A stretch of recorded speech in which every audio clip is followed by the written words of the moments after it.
SKIMS is valued at over $4 billion. Kylie Cosmetics made its founder a billionaire before she was 21. Today, the Kardashian-Jenner name is synonymous with unthinkable wealth and industry-defining success. They are titans, masters of branding who seem to turn everything they touch into gold. But behind the flawless facade lies a different story, one built on a graveyard of failed ideas, legal nightmares, and products that spectacularly imploded.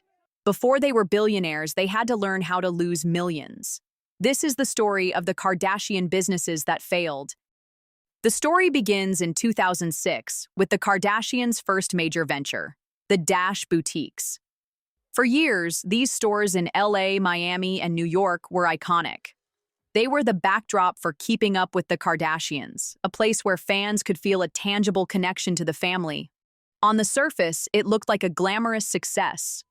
But behind the scenes, the reality was far less glamorous. The high rents, staffing costs, and constant security issues made the stores a financial headache. More importantly, as the sisters' individual stars began to rise, Dash became a distraction.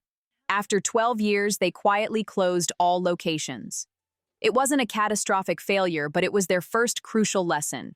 A business built on hype alone isn't sustainable. But if Dash was a slow burn, their next venture was an explosion.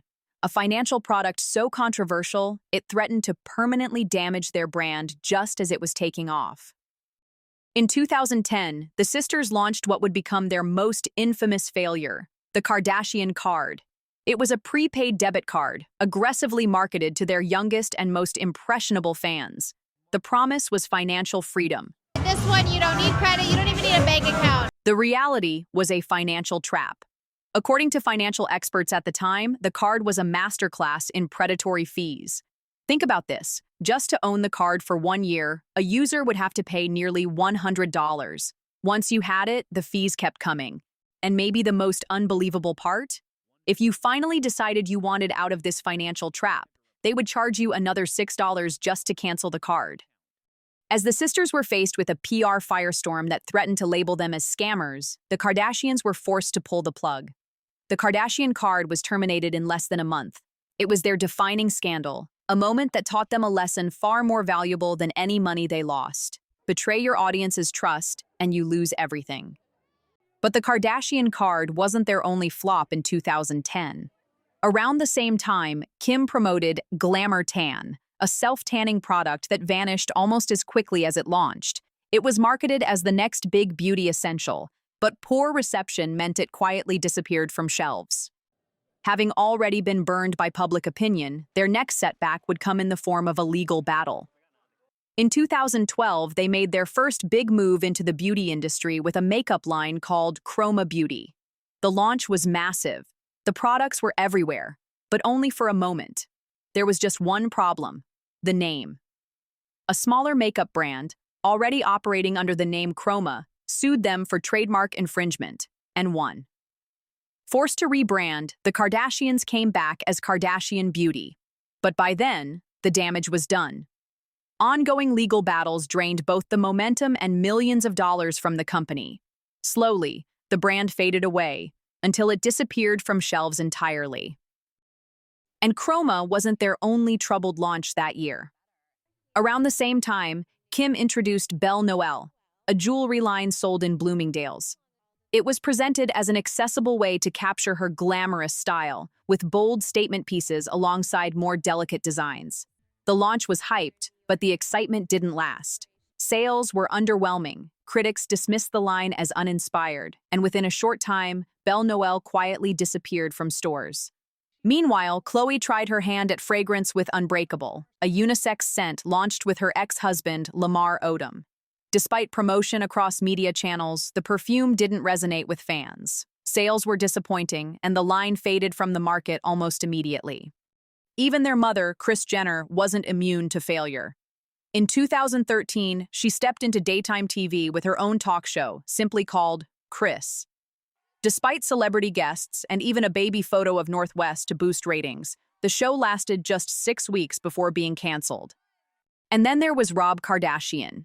In 2012, he launched Arthur George, a luxury sock line with bold, quirky designs. Despite the family name behind it, the brand struggled to find an audience. Sales lagged, inventory piled up, and eventually, Kris Jenner had to buy out Rob's stake just to keep it afloat. For Rob, it was a painful reminder that not every Kardashian venture was destined for success. You might think that with these lessons learned, the next generation would be immune to such mistakes. But in 2014, Kendall and Kylie Jenner co-authored a dystopian young adult novel called Rebels, City of Indra. Despite their fame, the book was panned by critics, sales were dismal, and a planned sequel never saw the light of day. And in 2021, Kylie Jenner, already the head of a cosmetics empire, would learn a very modern lesson about hype versus reality. She launched Kylie Swim, a trendy swimwear line that, thanks to her massive following, sold out almost instantly. The money poured in. But then, the packages arrived. Customers were met with a firestorm of brutal reviews.